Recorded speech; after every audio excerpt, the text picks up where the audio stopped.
Sinabi niya sa akin, ugali mo, tangina mo. Doon ako nag-init yung ulo kasi ayoko sa lahat yung minumura ako. Wala ka namang ambag sa akin, tapos mumurahin mo ako. Kahit nga piso, wala kang pinalamon sa akin, tapos magmumura ka ng ganon. Anong karapatan mo, di ba?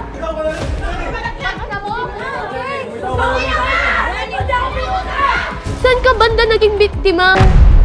Wala na akong right mag-defend ng sarili ko kahit binugbog na ako. Doon nag-init yung ulo ko na sinita ko siya, sinabunutan ko siya. Kung wala doon si Jemay, kasi ginanon ako ni Jemay eh. Nandun siya sa gitna namin eh. Nahulog siya sa hagdan. Di dapat tayo kakantong dito, Jude, kung hindi ka nananakit eh.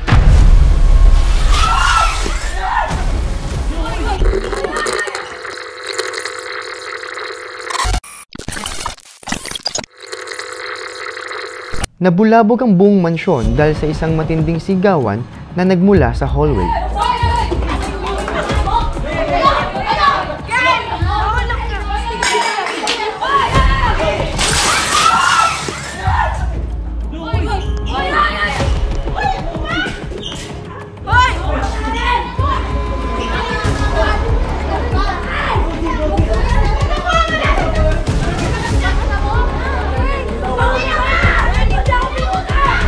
Ang ingay na ito ay galing sa isang matinding sagutan sa pagitan ni Jade at Gail. Nagla-live ako kanina, yung mga viewers ko, galing sa live niya.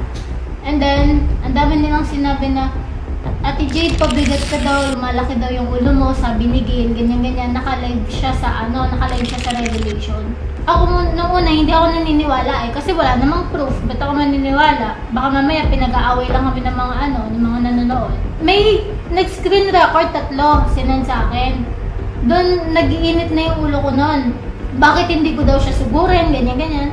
Ba't kita susugurin, naka-live ka? Ano pa sasabihin sa akin ng tao? Baka akala, war-free ka ko, squatter yung ugali ko, ganyan-ganyan. Pag akyat ko, aakyat din siya. Kumuha ko ng notebook tsaka ballpen. Tapos dumaan siya sa room namin. Ngayon, kinausap niya ako, di kinausap ko din siya. Sabi ko, bakit may problema ka ba sa akin? Ba't hindi mo sabihin? Tapos sabi niya, hindi, wala naman akong sinasabi na ganito ganyan. Dini-deny niya pa, pero may proof na nga na sinend sa akin. E di, ako, mas lalo nag-init yung ulo ko kasi may proof na nga na sinend sa akin, tapos i-deny mo pa, di ba? Pag usap namin, lumabas siya. Ako naman, palabas ako. Nung palabas ako, pababa na ako, nagsasalita pa siya. Doon lalo uminit yung ulo ko kasi nga, ayoko nang ganun eh. Dapat nagsalita siya, nakaharap ako eh, nagsasalita siya, palakad na siya, pababa. Sinabi niya sa akin, ugali mo, tangina mo. Doon ako nag-init yung ulo kasi ayoko sa lahat yung minumura ako. Wala ka namang ambag sa akin, tapos mumurahin mo ako. Kahit nga piso, wala kang pinalamon sa akin, tapos magmumura ka ng ganon. Anong karapatan mo, di ba? Doon nag-init yung ulo ko na sinita ko siya, sinabunutan ko siya. Kung wala doon si Jemay, kasi ginanon ako ni Jemay eh, nandun siya sa gitna namin eh. Nahulog siya sa hagdan. Nagsimula ang lahat dahil sa talk revelation ko. Yung mga fans niya siguro, ang daming sinasabi tungkol sa akin na kesyo daw ganito, kesyo daw ganyan. So tapos dumating sa point na may nag-chat na sa akin or may nagko-comment doon sa talk revelation na kesyo daw si Jade, galit na galit daw, susugurin daw ako, sasampalin daw ako, ganito ganyan. Tapos parang sa akin, sinasabayan ko yung bashers kasi dumating din kami sa point na ganyan na may mga kikwento talaga kahit hindi naman totoo. So parang sinasabihan ko yung bashers, we, di nga, pag yan kinumpronta ko, tas walang sinabi ha. Lagot kayo sa akin, mga ganon-ganon, tas sinabi ko na nasaan na kung pupunta, parang ganon. Hindi pala ito ang unang beses na nagkagalit sila. Dahil ang alitan pala nila ay nagsimula nung tinawag ni Gail si Jade na kabit dahil sa issue nila noon nila Chandria at KD. Sinabi ko naman sa kanya nung una bago mangyari.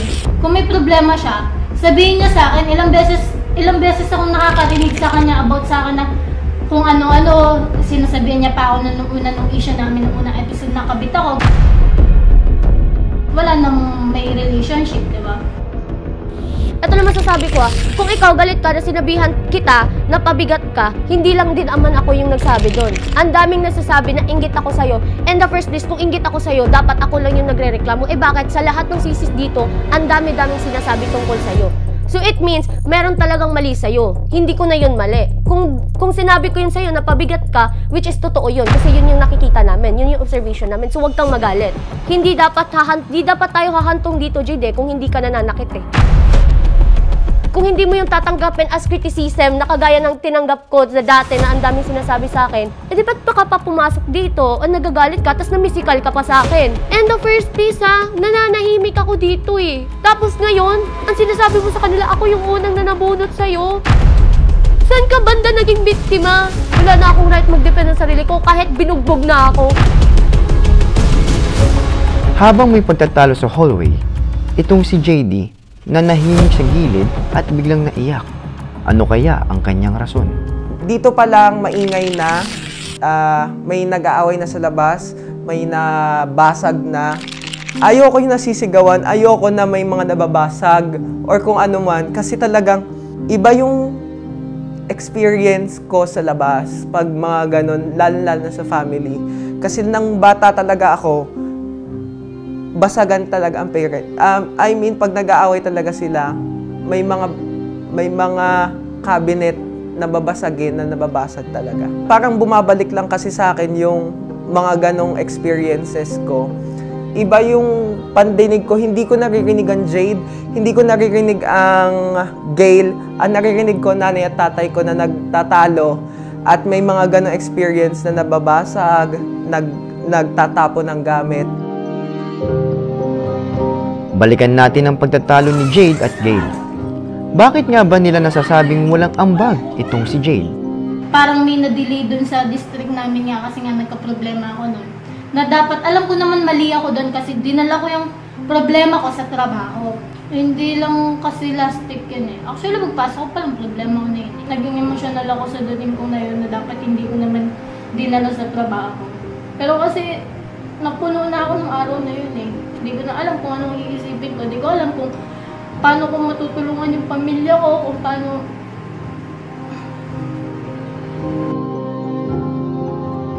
Sana naiintindihan nila yun. Sana alam nila yung pinagdadaanan ko. Hindi yung ano-ano yung naririnig ko, di ba?